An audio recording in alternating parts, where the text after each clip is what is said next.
Doni here, and I want to talk about our sponsor for the Why Bass podcast, Jim Dunlop MXR. Since 1965, Jim Dunlop has given us what we need with strings, picks, straps, and pedals. And not just any pedals, pedals for bassists, which not a lot of people do. They offer the bass synth, which I've used on the Kelly Clarkson cover with the Toadies. They've got a T-bass distortion chorus a la Peter Hook, the Dynacomp for compression, and all bass players need compression. What I use every day on the road is the Bass DI floor unit to give me that extra punch that my front-of-house engineer loves. When it comes to picks, my go-to is the 1mm flex to give me the attack that I need. Head over to jimdunlop.com and check out their massive variety of pedals, picks, and strings. They have it all at jimdunlop.com.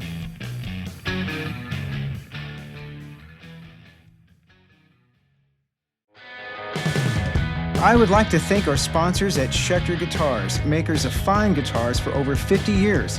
They make a huge variety of guitars and basses, all high-quality builds with the best materials and pickups at a reasonable price.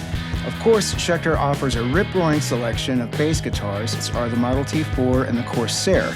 And right now, Schecter is celebrating 50 years of craftsmanship, innovation, and tone with their 50th anniversary collection. Head on over to schecterguitars.com and check it all out. Again, that is schecterguitars.com. You'll love it.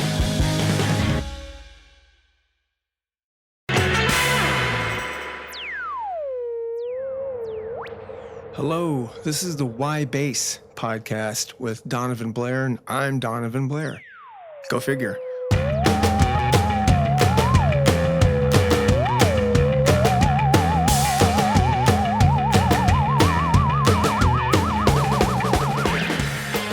Hello, I'm Donivan Blair, and welcome to Why Bass, a podcast where I ask today's guest, Joe Principe from Rise Against, that very question. I'm going to ask Joe why he picked up the bass, why he's still holding it. He and I are going to get technical. We're going to talk influences. We're going to talk about the road, Bill Stevenson. We're going to talk the stage. We're going to talk everything. And we may even get a little philosophical with one another. We do a lot anyway, so why not here? Enjoy.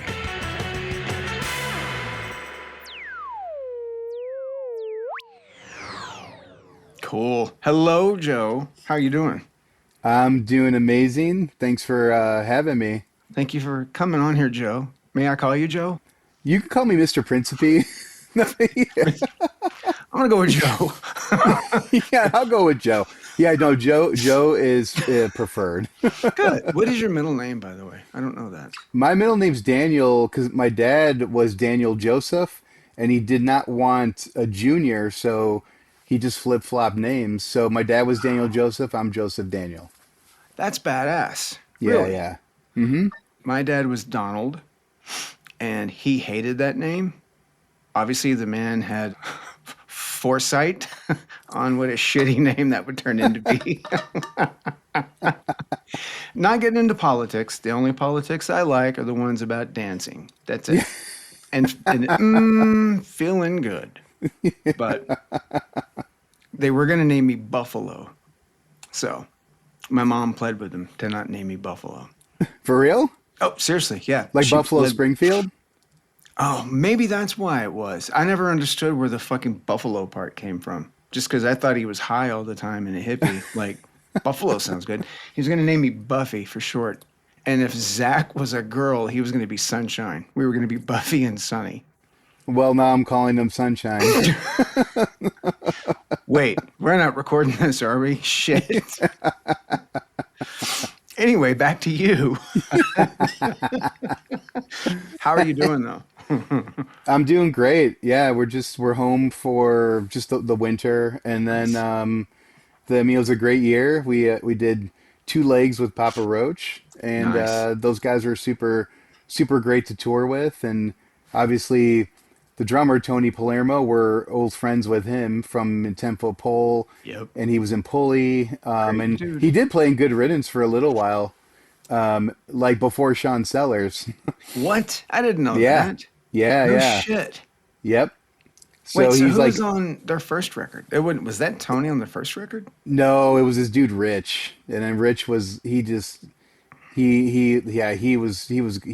kind of was like in the band, and it's like infant stages, and then they Mm. got I think they got Tony to fill in, and then Sean joined the band. Oh, wow. I didn't know that.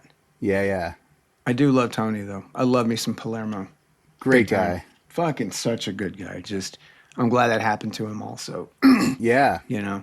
I mean, I think absolutely. he was like the first one, him and Shiflet, of like the scene to kind of like break out of it, you know? Yeah, Pretty yep, much. We're like, oh shit, yeah, totally. you Yeah, know? it was like, oh, this is like, I was so I mean super happy for him because Hmm. 88 Fingers Louie toured with No Use for a Name so many times. And like when I first met them, No Use for a Name, they were touring on Daily Grind on Fat, and they had this guy Ed Greger, who was in a band called Hedgehog, was in the lineup. Then they got Chris Shiflett, I think after that, yeah, because he was working Wow. at Fat at the time. He was Chris in the was mailroom. with Floyd. Wait, no, no, Floyd. Yes, Yeah, Floyd worked in the mailroom, didn't he? yeah, Floyd and Spike from Me First was Yeah, at the mailroom too. I knew that's where they met Spike. I Yeah, remember we first went up there. We met Floyd. I guess we had met Spike. We just didn't know it. You know? right, yeah, for sure. Wow, I didn't know that shit. Yeah, it's Wow. very tight knit. But yeah, you guys have had a great fucking year though. Great album, Yeah, great tours. It's you kids are gonna go somewhere. You Rise Against Gangers are gonna go somewhere. But you are though. But I mean, and obviously I'm biased, you know. But I mean, it's not necessarily just that's that my brother's the guitar player, but we've known you so fucking long, you know. yeah. When did you start playing? I started playing bass. So it's funny because had no intention of playing the bass at all. It never entered my mind. And I grew up, skateboarding and just listening to punk and skating. And then I met this dude who was a couple years older than me. He lived in the town, like the town over from where I grew up. And I met him. His mom had like a lemonade. Was it a lemonade? Not a lemonade stand because that sounds very like toddler style, but like so there was an Italian fest that Hmm. happened down the street from my house every summer. Okay. So she had like a stand. The mom had a stand at this fest, and this guy Gary like would hang out at the her booth, and he had a skateboard, and I was like, and I grew up in a very Italian Goodfellas neighborhood. No one skateboarded, like nobody. No. It it was for Goodfellas for sure. But I saw Gary with the skateboard, and we just started talking, and turned out he built a mini ramp in his backyard, and I started hanging out with him all the time. And one day we were skating, and this guy Nick came over, and Gary's like, "Oh, this is my friend Nick." Nick was Gary's age. Again, Gary was 2 years older than me, and Nick brought his little brother, who happened to be Dom, who was 88 Fingers Louie's first drummer. So Whoa. he's like, "Hey, this is my little brother Dom. You guys listen to the same music. You guys should start hanging out or go to shows or whatever." I'm like, "Yeah." And became like best friends immediately. And I would say 2 weeks after meeting Dom, he was like, "Hey, I'm starting a band. Do you want to play bass?" And I was like, I had never picked up a bass. I didn't own a bass. The only thing I had an acoustic guitar at my house, and up until that point, I learned a power chord because it's funny. Like the only reason why I picked up the guitar is because I had DRI four of a kind, and I wanted to learn how to palm mute because it sounded so cool. I didn't even. It wasn't even like everyone goes to the Ramones. Mine was DRI. Like I was That's like yeah, that's yeah, even better. That goes like I along was with our like Josh Pape texts though. yes. But why not? He's fucking amazing, you know. Oh yeah, and Uh, we'll get to that because that's actually what drew me to bass was okay. all there were so many bass intros on Four of a Kind, DRI in Yeah. general. Oh But yeah. I could kind of play guitar sort of, but like Dom loaned me a bass and we started playing, and then I would say after like a month I learned how to switch strings because I was just doing the like slide up and down the E string, Yeah. when you first learn how to play like I didn't know how to switch strings for notes. Like I was just finding them on the E string, and then I started like becoming a little bit more like adept at it, and it came really easy to me. And that was it. I kind of owe it all to Dom, like for Wow. asking me to play in his band because he played Wow. drums. So Yeah. And he wanted to probably, I mean, and he understood he was probably a young kid, but still yeah, had that. He could have said, "Hey, why not play guitar?" yep. He had aligned himself with this singer guitar player, like from where he was living at the time. This guy Matt, and so like they had a bass player. He didn't work out, and they were just kind of like playing with just like the guitar singer guy and then Dom.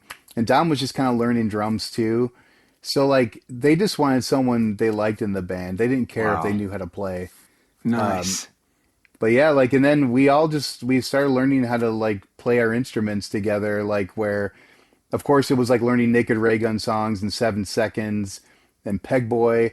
Screeching Weasel, was definitely a big part because they were like the local, well, Naked Reagan and Peg Boy too, but the local heroes. Yeah. And Screeching Weasel would play, they played at this club McGregor's a lot, and that was like 15 minutes from my mom's house. So like McGregor's is where I'm jumping around a little bit, but that's where Dom and I started really hanging out, going to shows. It was this suburban club. Like Green Day played there when they first toured Chicago. Wow. I mean, even like Sam I Am played there, The Offspring played there, No Effects, like but way early on, like maybe 90, 91. Wow. So you were able to see all this shit start happening too, and also probably pick up like, oh, that guy's doing that, that guy's doing this, and just going to the shows 100%. and seeing and listening also, you know? Yeah. Well, and that was like that was huge for me because this club was so small and you could see, I mean, any vantage or viewpoint wherever you stood in the venue, you could see exactly what was going on. And Wow. yeah, that it was like a big help, kind of having that. And we would just go, literally, it was like almost every night of the week there was some like Bay Area band coming through, Wow. or it was kind of like Ben Weasel and this guy Matt Nelson were booking bands at this. It was like a sports bar. Oh, It was so like it was like super weird venue, but like the owner let them do it. And there's video online of this place. It was called McGregor's. Like Jawbreaker played there, and there was this weird. It was almost like a venue that the Blues Brothers would have played at. There was a weird railing around this stage. that makes it even It, cooler. yeah, like and people would jump off the railing, the stage dive, like Wow.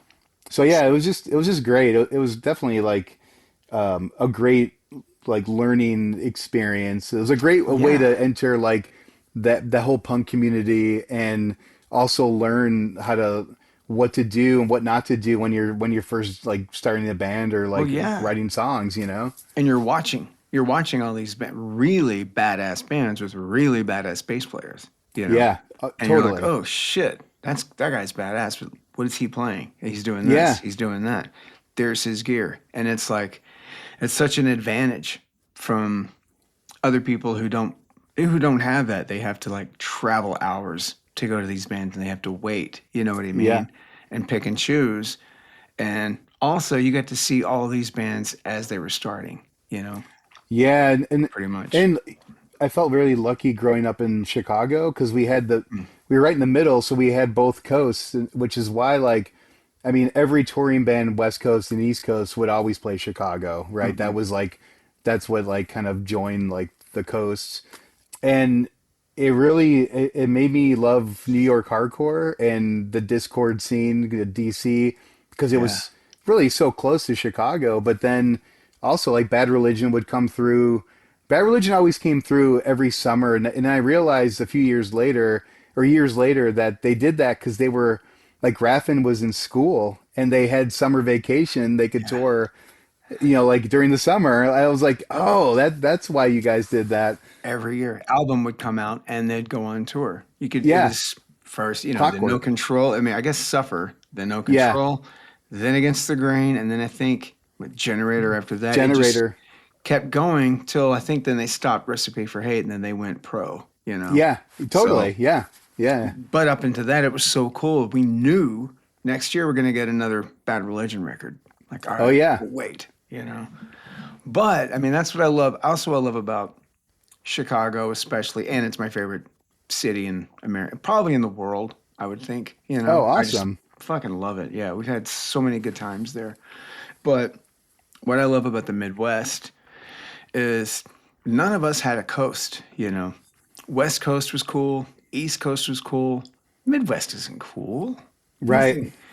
You can be on either of those coasts, and that's your buddy. He's in the band and all of that. And it's like, well, the guy may not be that good. Like, oh, but he's my buddy. We're all getting along, and he needs to be in the band. Or same Yep. thing on the East Coast. We don't do that shit in Midwest. None Yeah. of us. Think about it. There's not bands like, especially from Chicago, straight on down. None of the band members suck. It's like, oh, that guy's my buddy.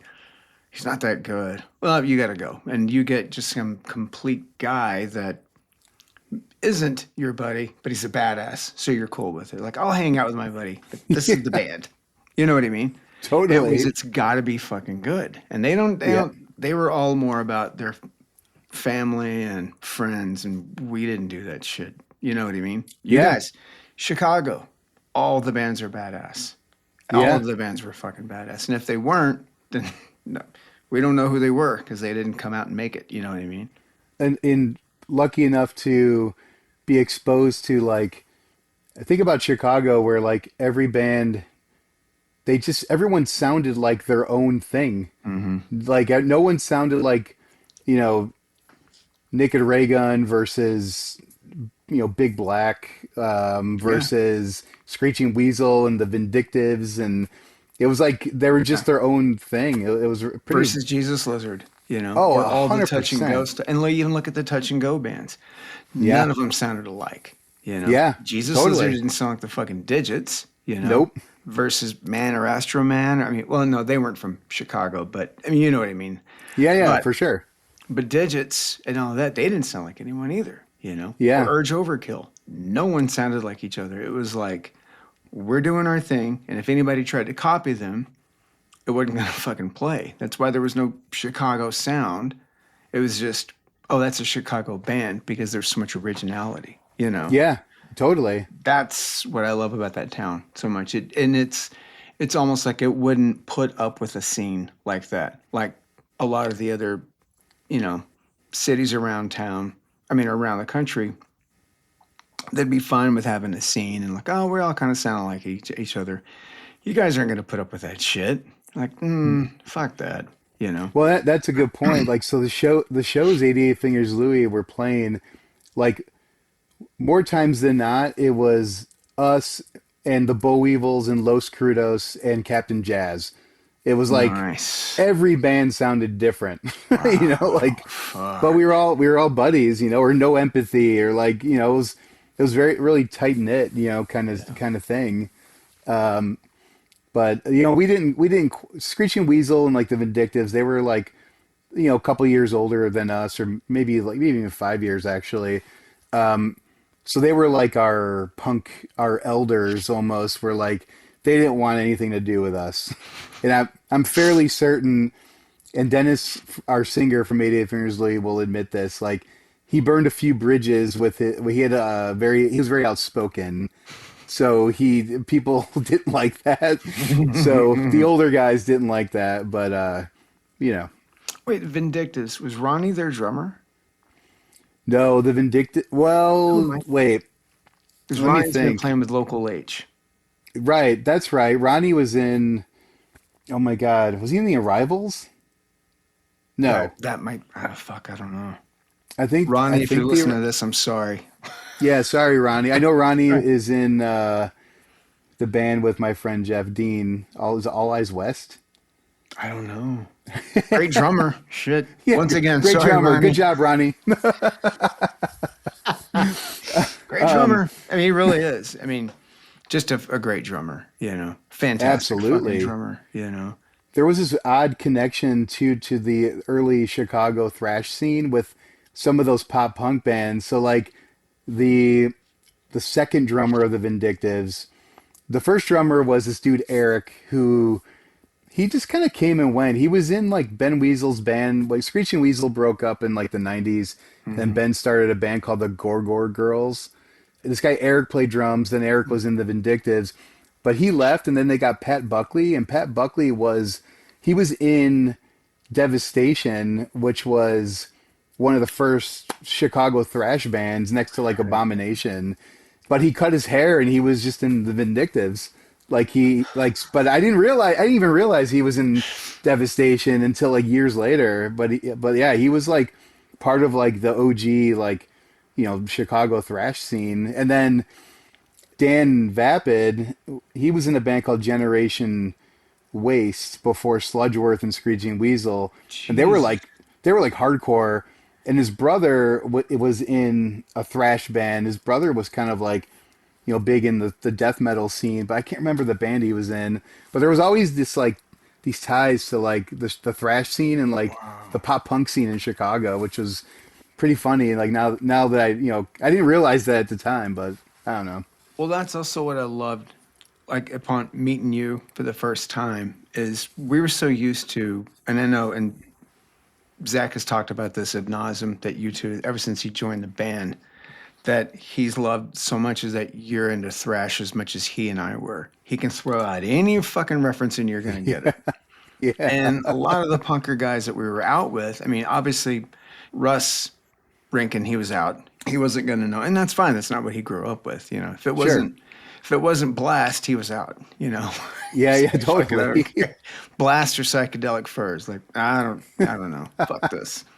I remember we were all hanging out, and we were able to just talk to you about fucking anything, and I think that's also what I love. I think it's obviously coming from Chicago. Yeah, It didn't have like that scene, like, oh, you're going to be a metaler or a punker. Nah, you can like it all. yeah, You really absolutely. can. Yeah. And I know that's what Zach has definitely appreciated is he can throw out any fucking reference and you're gonna catch it. Like, dude, we could listen to this or whatever. It's like I remember him when he got in, he was able to talk to you about that shit. He could talk about violence or Exodus or Yeah. you're like, oh, thank God.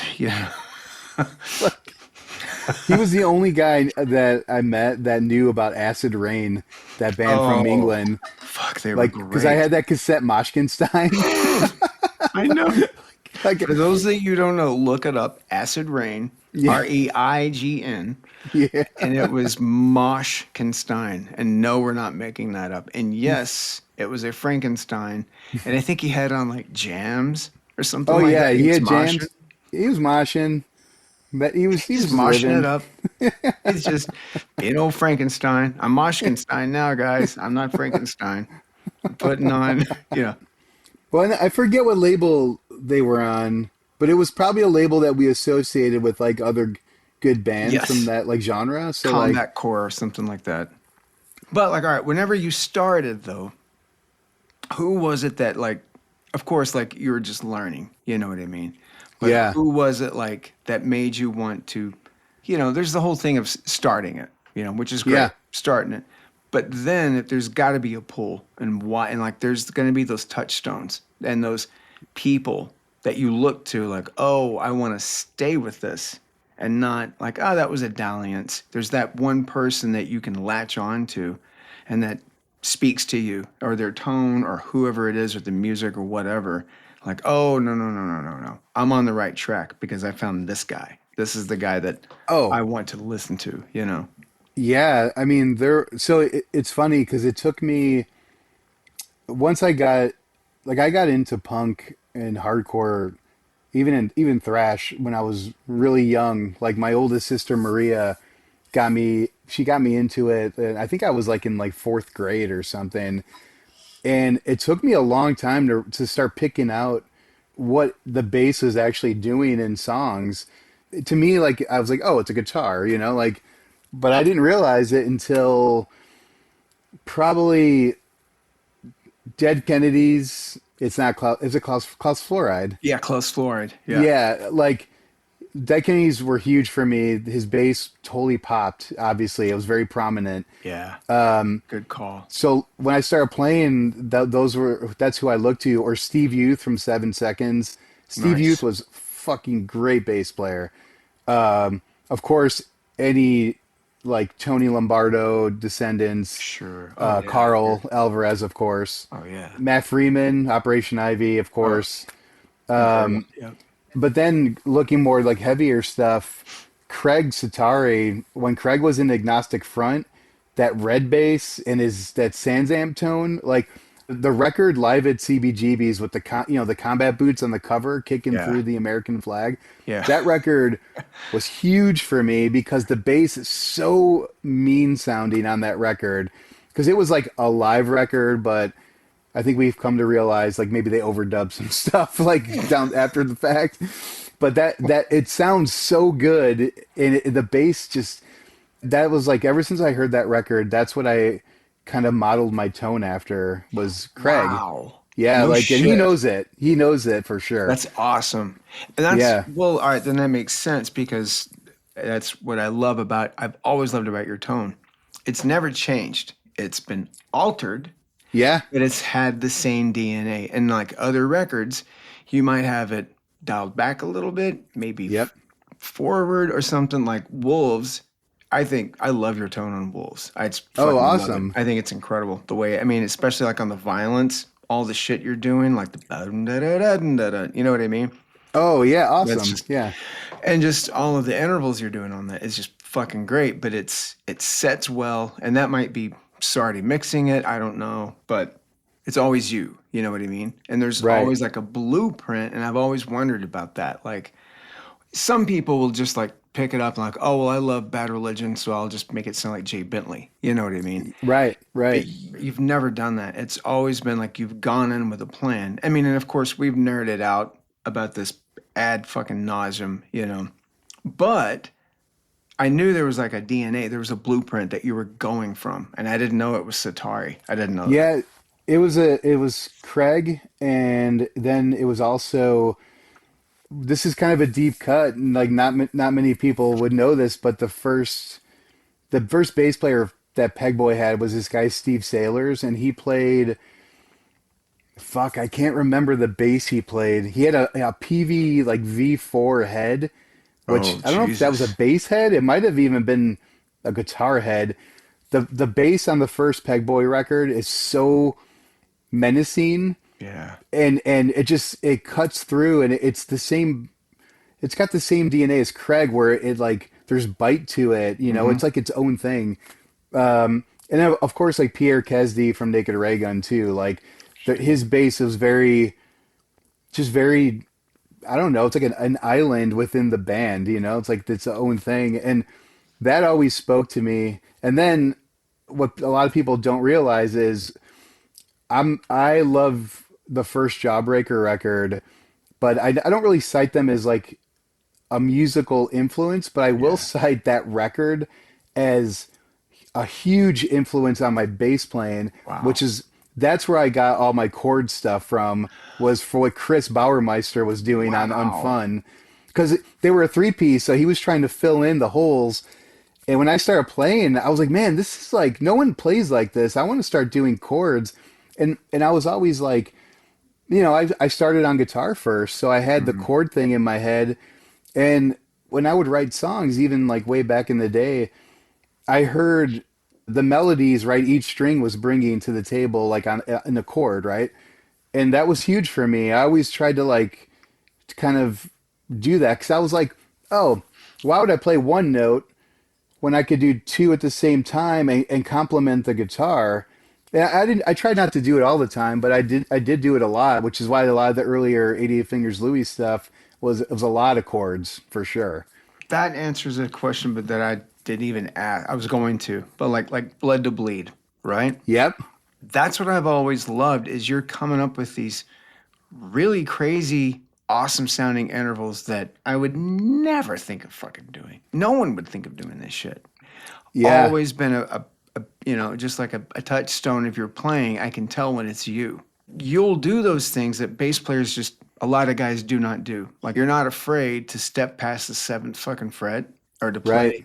The most of us are like, wait, we have a G string? That's Yeah. cool. Totally. You know what I mean? That I'm not wearing. No, I'm just kidding. Mm, I I could show Wah, you right wah. now. Wonk, wonk. I could show you, but you'll throw up. So, you know, but I mean, but that's the thing that I've always loved is you have like, you do not care. You'll go way up and you'll do awesome intervals. You'll do awesome chords and things. It's like, where the fuck did he figure that part out at? You know, so that's a Bauermeister thing. 100%, yeah. Wow, cool. Okay. And just because of the way, what felt natural to me too is the way I pick. As you know, I start up. I do a Yeah. lot of ups, Yeah. and I started doing that with chords because you get the bottom part of the chord first. So that's where it really shines through, and Wow. it always felt natural. And when we started recording with Bill, he was like, I like the way you play, but you have to be mindful of keeping your ups and your downs even, like because your up is so much stronger than your down, and this is like on revolutions per minute, right? Like, Uh-huh. so he definitely had that ingrained in me, like keep it even, but don't change. He's like, don't change the way you play, but keep it even. I was like, all right, All okay, like right. I get it. But And so I still it's, start everything up, like, but knowing that, and you can, and at first, no one ever has ever told you that, you know? right, So it's like, totally. oh, I never thought about that, you know? And I'm sure he started that whole thing off with, wait, Oh man, this is an old blasting room story, but for those who have never heard it, the first track I recorded at the blasting room was Like the Angel. And obviously I had the triplet bass, speaking of bass chords. hmm Um, and the uppicking really worked in my favor to play triplets, right? yeah, Because it's like Fat Mike thing, like it's totally. easy. He starts up too. Yep. But I was so nervous because it was the first time we were recording with, and Bill was tracking the bass, as you know, he does that. And So after like, unnerving. dude, after like 10 seconds, he stops Pro Tools. He goes, what are you trying to do? I was like, oh fuck. Um, wait. And he Yeah. sits there and he's like trying to form the question, and he knows what he wants to fucking ask. Like, Oh yeah. what are you trying to do? Yeah. Like, Yeah. He goes, well, no, I'm not making fun of you. I'm legitimately asking. I'm legitimately fucking confused. What Yeah. are you trying to do? I was like, oh man. All Fuck. right. But I mean, that's still to his credit. He's, you know, obviously he's trying to figure it out, and you're right, and he's not being a dick about it. He's like, no, I want Yeah. to understand so I can help or wrap my Yeah. head around it and help you in case there's something, you know. Totally. Yeah. But what are you It was trying to do? as like a Descendants fan, and also knowing Bill wrote a lot of the Descendants songs. I was so nervous. Yeah, when he said, he still like fucks with me to this day. Like if we're tracking with him now, like he's like, "Oh, what are you trying to do?" But or now he takes it. If I'm overplaying, he goes, "No, it's too ska." I'm like, "All right." It's too ska. It's, it's the references that Yep. that you pick up there. But I've never not been there and not, I think, not walked out of there feeling better, like being a better player. Yeah. You Totally. know, I like the coming down on you and stuff, but that's just me. I'm weird that way. But I think the No, more, yeah, it really makes a better player. Like sometimes the hard truth, or it's like I'd rather have a hard truth than sugarcoating where yep, I don't know why what I'm doing is wrong, or maybe I could do it better if I just change something or yeah, whatever. Like I want to know, I want to learn. Like, and Bill, he for sure, that studio in general for sure made me a way better bass player because he started making me realize everything like I do on bass, the way I pick it, interacts and it affects obviously the drums and the vocal, yeah, and yeah, well, the guitar of course, but like it's definitely something when you're a new band and a new player, you're not mindful of that stuff. You're not like even the first demo of Give It All. my picking in that chorus, it didn't match with the drums. And in my head, I'm like, oh, just change the kick pattern on the drums. And Bill's like, well, no, then it doesn't go with the vocal melody. And I was like, fuck. So I changed the rhythm a little bit, the way I moved those notes, that walking bass line to, Oh. yeah, like because there's an Huh. up, All there's like right. it's like there's notes that happen on the and in the chorus. Yeah, there is. Yeah, so I was like, oh right, I can't be like straight like Dee Ramone guy, like where I'm just on the beat. I have to like just swing, Wow. to have put a swing to it a little bit. Probably why it works though. Yeah, You know what I yeah, mean? If totally. you had done that, if you had just, yeah, done, fuck, now I'm trying to think of it without the swing, and I can't. Yeah, Although the swing is automatically going to come from Barnes, too. That yeah, fucking guy has such great swing. I mean, yeah, of a lot of the drummers of that ilk, I think Brandon's the best, you know? So totally. it's like, because he has that swing and no one else does. So that's Well, a treat, I'm sure, it's like, especially with obviously the older stuff, it's like inhuman tempos played by a human. Like that's Brandon's drumming. Like Wow. Yeah. he Yeah. used to play. Well, when we would write a really fast song, like it always blew my mind, like how, for lack of a better term, like the no effects beat. Like he always had that swing, and even on a beat like Yeah. that, that could sound very robotic, and Yeah. he just had such a great feel. So like, it's great to play that stuff with him because Yeah. we both become like our we both leave our mark on stuff like that, Yeah. where like You do. it's not just like anyone playing it. Well, I think it's, yeah, and it's, and there are so many people who do that beat great. I Hmm. think Sandon calls it cut and steak. Yeah, yeah, totally. But I mean, but that's the thing is it's like with Barnes having the swing and then your bass lines, and it's just these really cool intervals over what he's doing and propelling it, and then what Tim and Zach are doing and stuff. But Yeah, it's just such a cool thing. I think it's obviously why you guys are where you are because you set yourselves out automatically, from ahead of the pack and away oh and yeah, thank not you. even part of the fucking pack. You know what I mean? It's like, Yeah, I well, there's appreciate the that. pack. We're gonna go with this fucking way.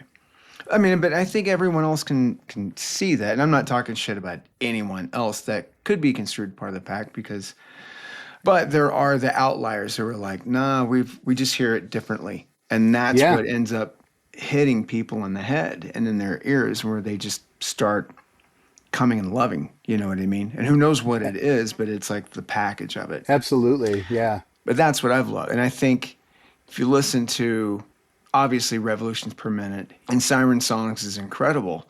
Then you go back to the next record, Suffer, with Bill in them. And I remember you were telling me this. I think we saw you guys decon right when you were you'd either made Suffer or you were about to. Yeah, right, right, right. And you'd switch to Peas. And I was like, dude, are you playing that jazz? And you were like, no, dude, I switched to Peas. And I was like, almost like clutch my pearls, like, what?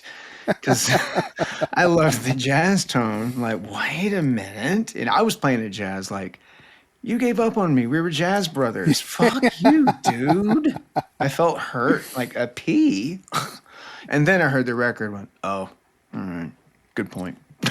Yeah, You win, but you, as you know, well, come back to like No Regeneration. I went back to jazz bass, starting from No Regeneration on, because I missed having that place in the mix, like where it cuts through. So that's why if you listen to No Regeneration, the bass is very like old Joe tone. Like Yeah. Yeah. so like live, I've been playing jazz bass. And I definitely go between back and forth, but like for recording, I prefer jazz bass, especially if I'm doing chords, because obviously the jazz bass really Oh, brightens yeah. everything up and Yeah. brings it out. Well, like on the new one, what are you playing? I mean, isn't it like one of the brand new Fender heads that you were Yeah, playing on it? so on Ricochet, I'm playing just my jazz bass that I play live. It's just an American professional like jazz bass. Like nothing remarkable. It's not vintage or anything, but it's got quarter pounds whether it's jazz or P bass, that's like Seymour Duncan quarter pounds are like my go-to. Always. Have to replace them and put them in everything. Badass bridge, of course. Always. And then yeah, the Fender Bassman 300 head was Oh, what the main rig that I used with my Fender 410 cabinet. wow. And then on Ricochet, the stuff that got like super gritty, I added some of the dark glass stuff that's in the quad cortex. Oh, I no use shit. that to like, but it's Yeah. usually like I would say dark glass pedals with the Fender head That's the for all shit. intents and purposes. Yeah. Like that's what Ricochet is. And then some of the songs, which I didn't realize until we went to England and we were actually listening to some mixes because Alan Moulder mixed that record. Yeah. And Alan was out of the country when we were there, but his assistant, like we were listening to some backing vocals and stuff, and there was a little fucking combo amp that was all tube. It was little and it was like 20 watts. And he's like, yeah, Alan reamps bass through this little amp on most of his records. And I was like, oh shit, did he do that for me? And he's like, yeah, he's like, not every song, but some of the songs to get a little bit different flair. And I was like, holy Wow. shit. And it's an amp that someone custom made, and like Flood, the other producer, Flood, Yeah. Flood bought it for Alan for like Christmas. This little amp, and he's had it forever, and I can't remember the records that he named that he uses it on, but I was like, wow. Wow. But that grit, that really heavy grit, like came from that little amp. Wow. I love that kind of shit. You know, Yeah. you don't, I mean, and I nerd out about it. And I love to find out, like, oh, wow, this. And then I go back in my head and, like, try to figure out other records where that's been done, or just to listen to it. Oh yeah, for sure. But that's what I've always loved about your tone is it's distinctive. It's not just sitting in the back. You know what I mean? Which Yeah. again, there's nothing wrong with that either. But that's not you guys. If you were popping out with like a Duck Dunn tone, like that's not cool. I don't you know what I mean? It's good for Doug Dunn, It is. and But we weren't raised on that shit. It's weird, I think, especially, I mean, you were raised with fucking Anthrax, Frank Bello. You want to he's hear, he was another you mentioned bass influences and what bass players that got me to stay with the instrument. Frank is definitely up there as well because he was like right back in like on Among the Living. I'm pretty. Was he Sans amp was it Galen Kruger or did he have Ampeg on that record? I think Galleon Kruger's, it sounds so prominent. It Yeah, sounds way too in your face for an Ampeg, you know? yeah, that's true. But that was the Craig formula too. Was the Galen Kruger with the Sans amp? Oh, they're so, It's like that solid state Galen Kruger. Yeah, like there was so much bite to it. I didn't yeah. even realize Frank played with his fingers. Flank and Frank. Like, Like his I thought he twin was a took pick over part of player. it. Well, I mean, all right, but that's fair enough because I think on some of I think like on the video for Madhouse, he's playing with a pick. Oh I yeah, think he is, and so I would see some like stuff from like Rip and all of yeah, that where he played with the pick. So that's funny. Oh, this is crazy that we think alike on this shit. So I thought that too that he played a lot of pick. And I mean, like, like Cotton and Mosh, that tone. yeah, Da, da, da, da, da, da, da, da, da, da, da. How the fuck do you do that with your fingers?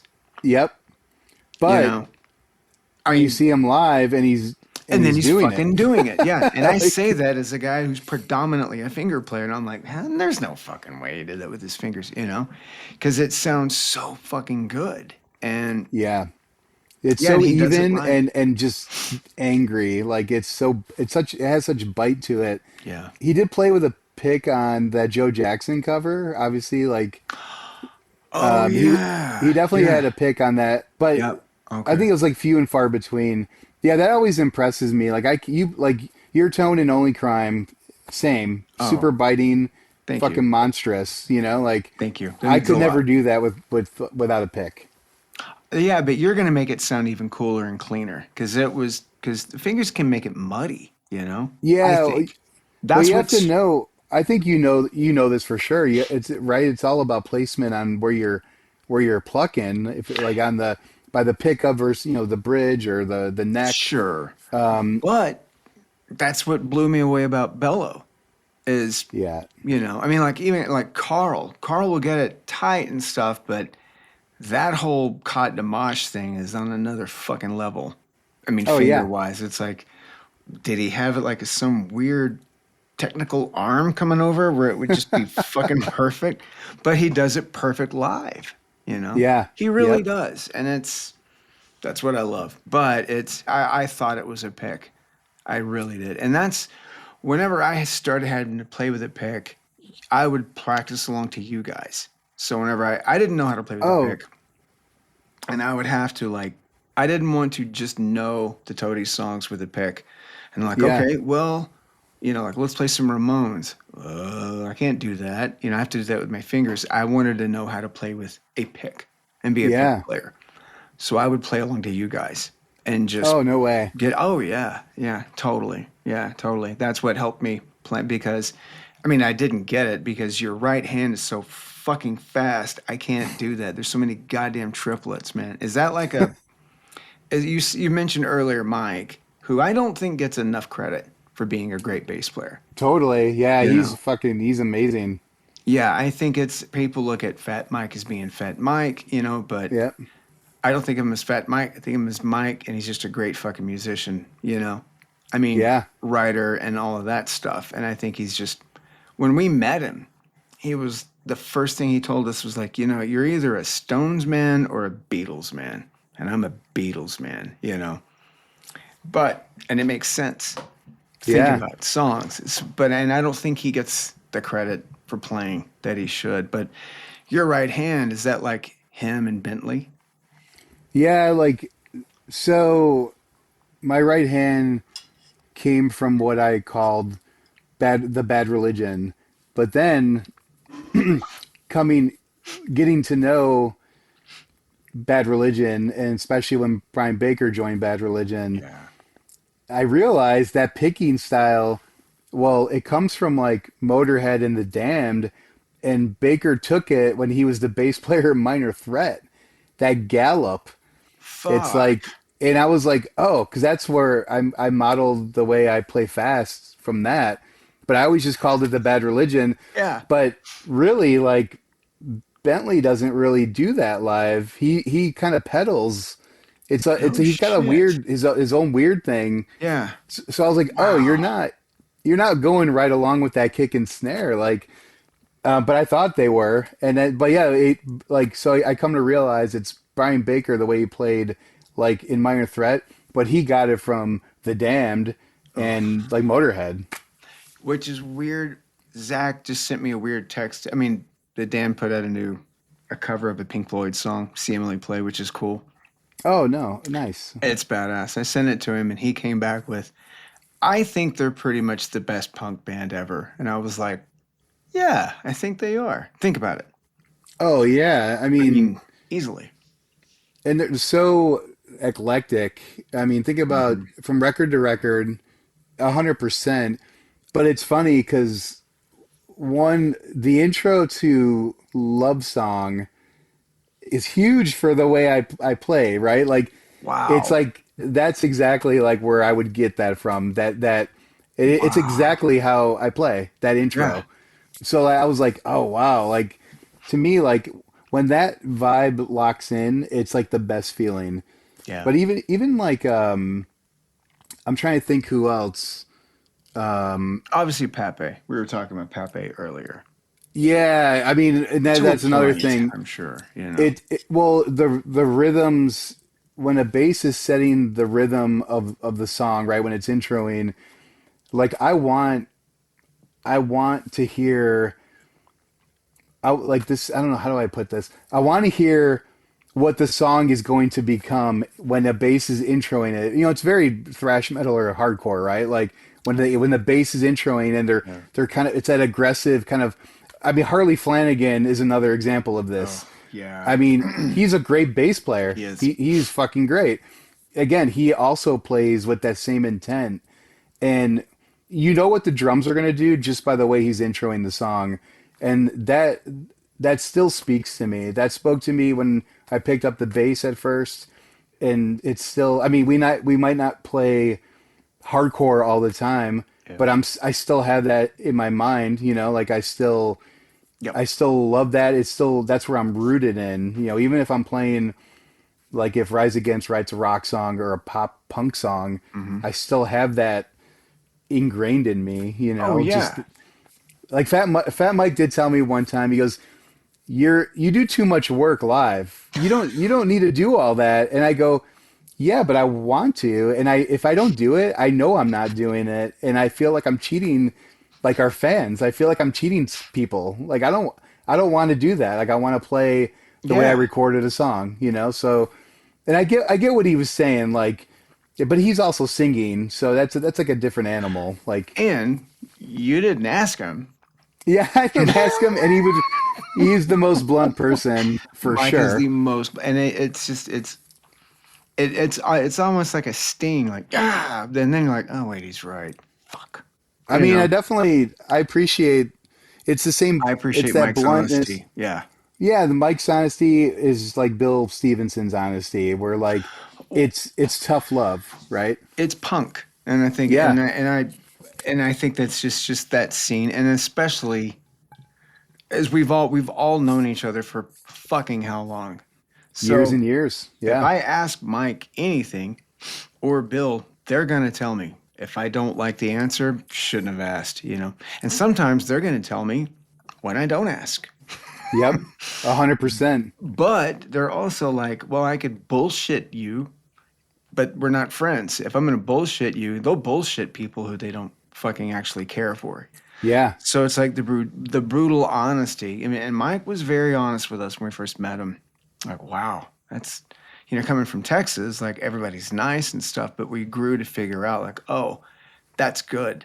We prefer that, Oh yeah. I think. And I do I owe so much to him because when he signed 88 Fingers Louie, we were the fourth band on Fat Records. Whoa. And we recorded nine song demo. Mhm. I saw an ad in Maximum Rock and Roll that said all the good bands are signed. If you think you're a good band, send me a demo because I'm starting a label. And it was Fat Mike. He wrote this thing in Maximum Rock and Roll, and I mailed in a regular envelope. It wasn't even like a padded mailer. I was like, what the fuck was I thinking? Regular envelope, cassette. It didn't get damaged. Like, I don't know how. I just put one stamp on it like an idiot. And it got like literally like maybe 9 days later, I got a letter back and it was on the Fat Record letterhead. And it was Mike snail mail. It was before Wow. email or email was around, but like, it wasn't like super prominent. Yeah. Or was email around? Yeah, I would imagine so. I don't know, dude. I know, like now I'm thinking, like, What when year was was it? this? Like, this would have been 93. No. No email. We wouldn't have had access to it. Like Yeah, email. that's true. Like, I didn't even have a computer. Like, yeah, so snail mail, and he was like, "Yeah, I want to do a 7 inch," and I reread this letter like over and over because I couldn't believe what I was reading. Yeah. And at that point, NoFX was for sure one of my favorite bands. Like, I just thought they sounded like a mix of like Screeching Weasel and Bad Religion because they were like goofy, but they had Yeah. 3-part harmonies. I was like, whoa. But great musicianship too with Yeah, Hefe and 100%. fucking incredible, man. Yeah, exactly. So Mike signed us, and he did tell me, he goes, I don't like your singer enough to do a full length, but my friend Lewis is starting a record label called Hopeless Records, and he'll do your record. So he took us and put us on this path, and now Wow. Hopeless owns Fat Records now, and Hopeless Oh is one of yeah. the biggest independent record labels now, and literally it kind of thrusted me into the world of like touring, meeting all the Fat Record bands, which led to Epitaph bands and the Hopeless record scene. It brought me to Europe, but that was all from Fat Mike and just him Mike's being you Cool. consider him one of the biggest influences then, you know, Yeah, I would absolutely. say. And he was always willing to help. He was always willing Yeah. to, like, which I love that about him. But Well, yeah, he oh, go did. ahead. No, no, no. I'm just saying it's just that Mike's such that person. He's going to be, and his honesty is what's going to shape you. You know, Yeah, that's the totally. thing. He's going to be like, hey, man, what do you think of this? I don't. Okay. Better go do something better. And Yeah. so that's that. It's the same as him and Stevenson. But Oh he's, yeah. I've said it before, is when we got dropped, when Hagfish got dropped, Mike was, there was a couple of other of the labels at that point, the indies that offered us stuff, but Mike immediately was like, just, I'll give you this much to make a record. We're like, okay, we've got demos if you want to hear them. He went, why the fuck would I want to hear demos? Just go make a record. You know, that's why I'm signing you. And we're like, wait, what? And we'd been demoing for a year and just getting Oh everything yeah. rejected. He goes, I don't give a shit. I don't want to hear any of that. Go make a record. And gave us the money. And so he saved our band. And then he put out Only Crime. So, Yeah. and he was brutally honest on some of that stuff. Like, no, I don't know, dude. No, this is a little bit too weird. And he would shape it, and he was right. But I mean, but I think of that influence from him as well, especially with his right hand. You know, I remember Yeah. listening to like Ribbed, like, what the fuck is this guy doing? That record was it definitely propelled me further into what people call like the skate punk world. Okay, yeah. But the intro to like Moron Brothers with that the bass Yeah, intro, yeah, or I mean just all the bass lines. He made it. It was like, and at that point, when I first heard Ribbed, it was when it came out, but I didn't know about RKL. And then when I heard RKL, I was like, oh, this band, No Effects, got a lot of this from RKL. And yeah, then but Michael will admit that. And yeah. then also like, it's funny, it's such a small little circle here. Mm-hmm. Then I got into SNFU, and they're also a fucking amazing players. And Mike also not lifted, but he got a lot of influence from SNFU. The first record is amazing and no one else wanted to play, but the second album, If You Swear You'll Catch No Fish, the musician, I know, it's like, I mean, Chai Pig, the singer, was very eccentric. No shit. Every record has a 7-word title. Every SNFU record. Really? Yep. Fuck, I didn't Yep. think about that. Yeah, like, and Okay. he did it by design. But that second record, the musicianship is amazing. The bass playing on that record is awesome, and it's still a punk record, but they got away from like the first record was straight up punk hardcore record. The second record definitely had some like curveballs, and you're like, how are they playing that? Like the weird chords and like Yeah. just prominent. There's a song called "The Ceiling" that the bass drum intro. Everyone should check it out right now, or whenever this airs, because it was like huge for me. Makes what No Effects did make a lot more sense, like with their bass and drum, the tom like kind of fills that Sandin would Wow. do. Yeah, Yeah. but anyway, like the bass playing, like that was also big for me. Just the way the picking correlated with the drum patterns and all that. Well, you're so tight with it though. It's tight, but like it doesn't look like you're over exerting yourself. I don't think I'm going to disagree with Mike on this. I don't think you're working too hard. I But appreciate also, that. from a punk aesthetic and thinking about this is you're talking about Fluoride Yeah. and Lombardo and Alvarez. The majority of punk songs were just bar chords. Guitar Yep. player, like bass players were the featured instrument on it. I mean, Minutemen, Yeah. Firehose. I mean, fuck, come on.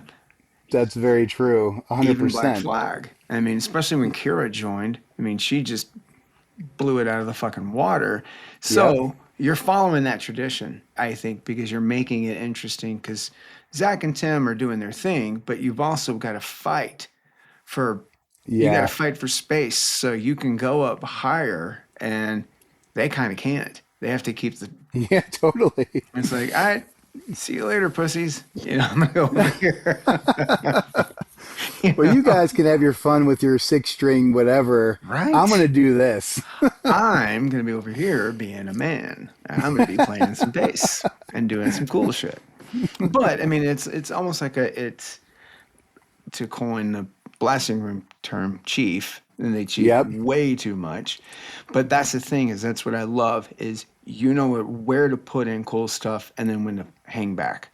And not Yeah. even anything that's just going to be overly kind of like pentatonic and like da da da da da like that. You don't even do that. It's like I'm saying like with the intervals, or you'll do a really cool badass chord, or you'll just do a completely different line against what they're doing. You know how to 100%. set up that tension, which a lot of people don't do. And a lot of people don't know how to do, or if they try it, they fail miserably. So then they will just go, well, I'm picking the wrong note and I'll Yep. just do 10 notes from this pentatonic thing, whereas you will pick two that makes sense and make it cool Yeah. as shit and lift it where it needs to be. That's what I've always loved. I have a off the record question.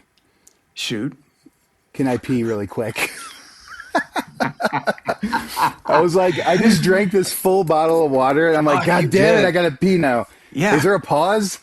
I can't pause, but we'll do this. And we're back. We're back.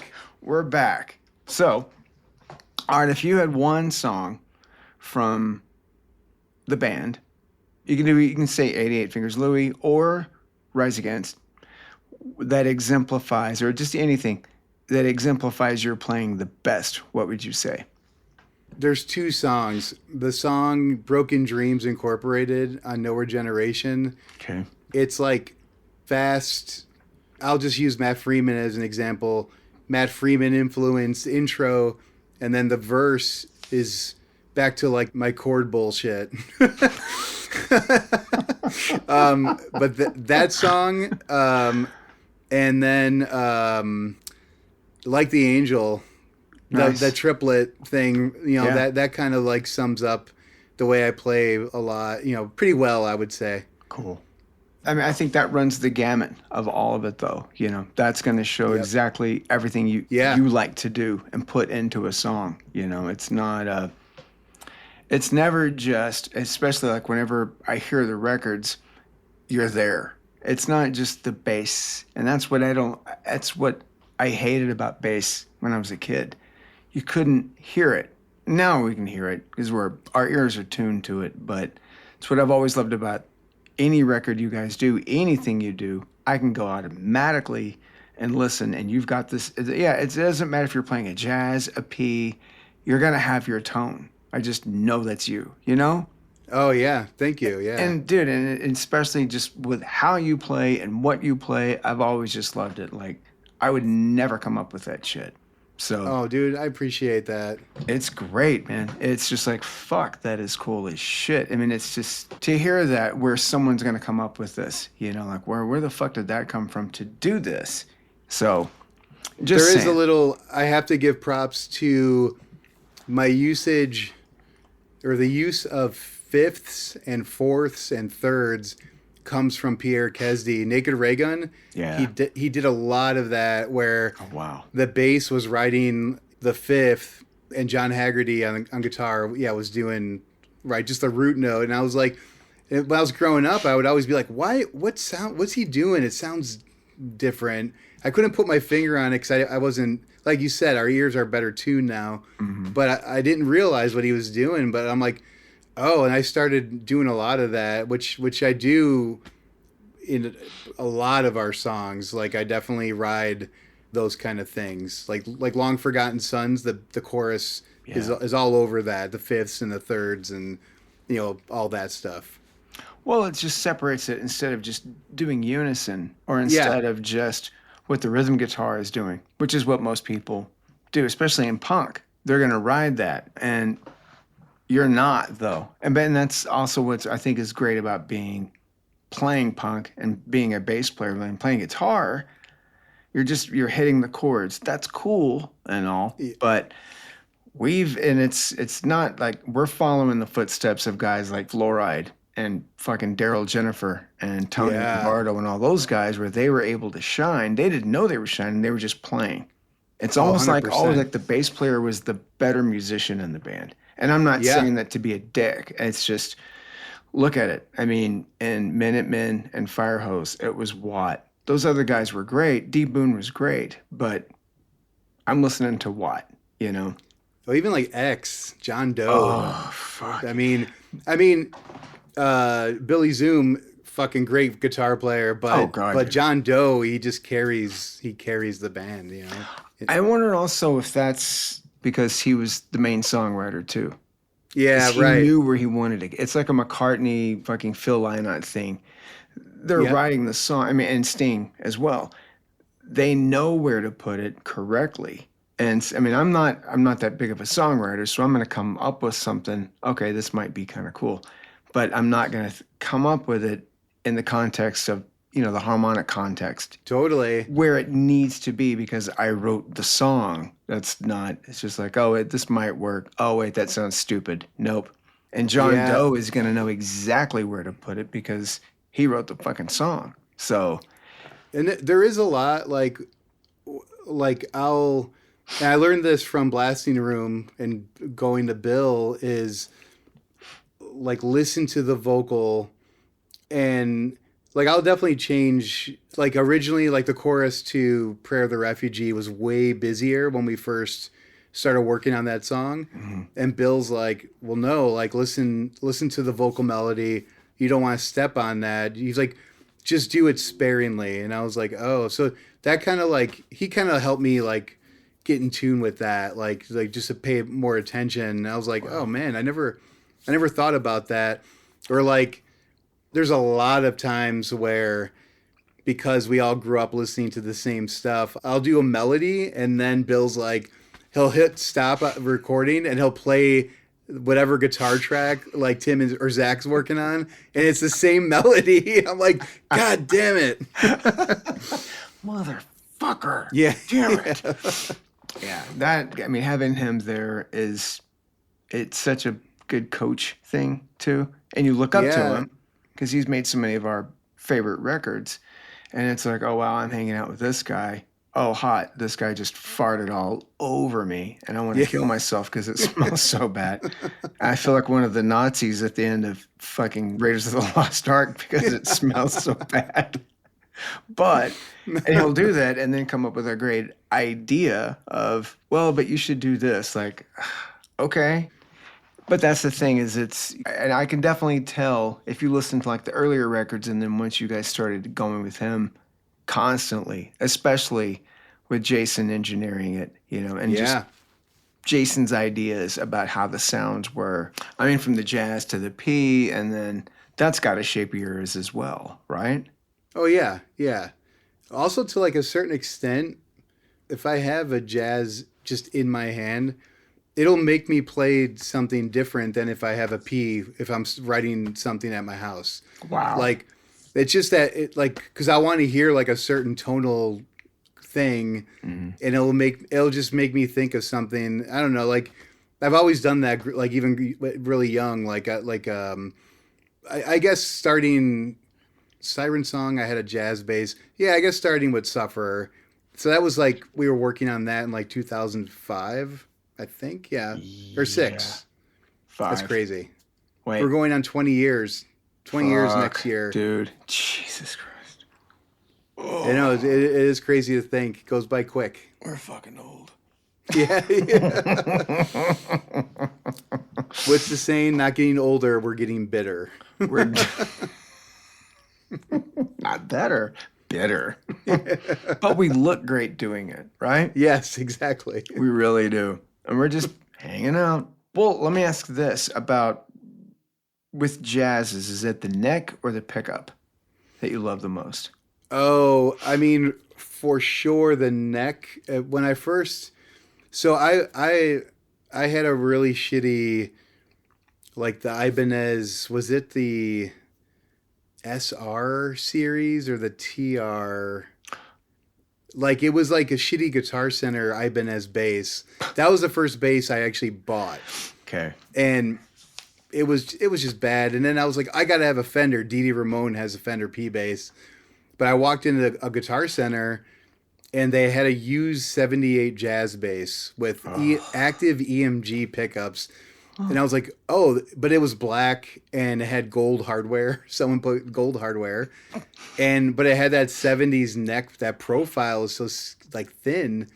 I'm like, this bass feels amazing. I'm gonna play this, and then that became my tone, the jazz bass. But I didn't realize what I was buying at the time. I bought that bass for $400, 78 jazz. Jesus, dude. And of course, like an idiot, I sold it at some point because I wanted to get something else. And during COVID, that guy actually found me on Instagram, and he said, "Oh, I'm the guy that bought your bass off eBay." I go, "I will buy it back from you. That bass, it means a lot. What do you want for it?"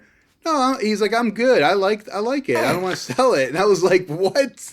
I just Why are wanted you to telling torture me the shit out of you. That's all. Yeah, and I even said, I'll give you $5,000 for it. He's Wow. like, and he was like, "No, I'm good." I was like, "You mother."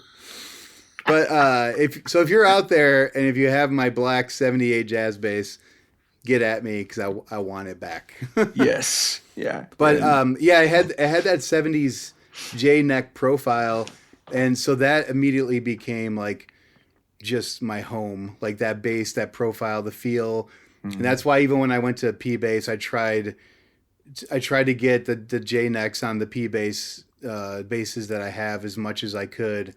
I have some that have the traditional, like a '60s neck profile where it is really wide, like that profile. Yeah. It doesn't feel as comfortable to me, but yeah, like the '70s neck is like a must for me. Like coincidentally, Hunter from AFI. Yeah. I know he does the same thing, the jazz neck with a P bass. At least now he is, but He's another really good player. yeah, he's great. He's fantastic. He's like us, where like he came up similar bands. He's got the same mindset where the bass is pretty prominent in AFI songs. Yeah. Well, and like you, he also has the talent to show it off. I mean, because some guys they want it to be out there, but Yeah. they shouldn't. They should stand in the back and turn down. Yeah. Yes. Yeah. Not everyone should stick their neck out. Not everybody needs to be in the front. Sometimes we just need to be right in the back with the drummer in the pocket. Yeah. So you got to learn your place. But that's not him or you, obviously. So it's just. That's just where I mean, I can geek out about this shit all night long, and we do geek out about this shit all the time, and we'll continue to do this. I remember this is reminding me. This is a nice little thing. We toured with Rancid in like 2009, or was it 2012? Either way, obviously those guys are our buds, and I would hang out with Matt Freeman, all the time. He's like a friend. I consider him an influence and just a close friend. Mm-hmm. And we're talking about bass, and Lars walks by and goes, "Are you guys talking about bass again?" And I was like, "Yeah." Yeah. And he's like, "Yeah, I don't want to stick around for this." He's like, "No one wants to hear about bass." And he walked away. They do. We do. Yeah, I'm like, "Oh man." Well, bye. Just pull off. It's like a Curly Bill from Tombstone. Well, bye. See ya. We're the nerds. That's what impressed me when I met Matt. He is a bass nerd. Huge bass nerd. Huge Entwistle fan. Yes, he is, for sure. I figured he was going to be not stuck up at all, but because Zach had already said what a nice guy he was, but he was so open and so pleasant and just endearing and wanting to talk about bass. Like, whoa, it's just cool when you meet that. But absolutely, yeah, it's nice to come across other like real bass players, not guys that wanted to play guitar and they just got handed a bass. Like it's guys that like, okay, you could start off like I started off on guitar for a little bit, but I became a bass player. Like that's my first love. It's nice to meet people like you. Yeah, obviously Freeman. Oh yeah. Jay Bentley. I consider him, one of us, a bass player. Totally. Like Dirnt, Mike Dirnt, obviously. Yeah, Green, that's another thing. Whenever we met, I'm like, oh shit, here's another bass nerd. This guy's a bass player. He's not someone that picked it up because he had to and they needed a bass player. We can smell our own, you know? Yeah, absolutely. Which is what I should have named this podcast. I'm naming it Why Bass, but we can smell our own would have been good. I was going to name it Slapping It with Donivan Blair, but I don't think that would be the right market that I'm looking for. You mentioned that. I love that. Oh my God. Oh, yeah. I think that would be a completely different audience than I'm looking for. Yeah.